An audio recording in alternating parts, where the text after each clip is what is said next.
Hello hi friends, గెట్లూరు బాగుర్రా? 24 గంటలు ఇంట్లో ఏం కూర్చుంటాం, గట్లని బయటికి వెళ్ళేదారిలో సిగ్నల్ పడ్డది. అయినా మనం ఆగంగా వెళ్ళిపోతాంగా. వెళ్ళేదారిలో అక్క వాళ్ళ ఇల్లు ఉంటే కనబడతారని చూస్తే లేరు.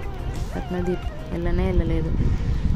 లకారంకి వెళ్దామని లకారంలోకి ఎంట్రీ అయిపోయాం. వెళ్ళక చాలా రోజులు అవుతుంది. లోపలికి వెళ్దాం. అన్కండిషనల్ లవ్ చూడండి.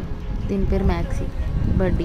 2 డాగ్స్ ఉంటాయి. నేను ఎప్పుడు లకారంకి వెళ్ళినా వాటితో ఆడుకుంటాను. సర్లే అని నేను ఈ మధ్య ఏం అలవాటు అయిందంటే, ఎక్కడికి వెళ్ళినా వాటర్ బాటిల్ తీసుకెళ్ళడం అలవాటైంది బాగా. మనం అసలుకే చిల్లర చేస్తాం, ఏడ ఆగుతాం. కొద్దిసేపు ఉందామంటే తీసుకుని పోతూనే ఉన్నారు, అస్సలు ఉంచట్లేదు. సర్లే అని కొత్త జీవిమాల దగ్గర ఫ్యాక్టరీ అవుట్లెట్ అని ఒక చెప్పుల షాప్ ఉంది. సరదాగా అట్లా వెళ్ళి చూసొద్దామని వెళ్ళా. మెన్స్ దగ్గర చాలా తిరిగా. ఇంకెంతసేపు మెన్స్ దగ్గర వెళ్ళి ఉమెన్స్ వైపు చూద్దామని సరదాగా వెళ్ళిపోయినా మెల్లగా.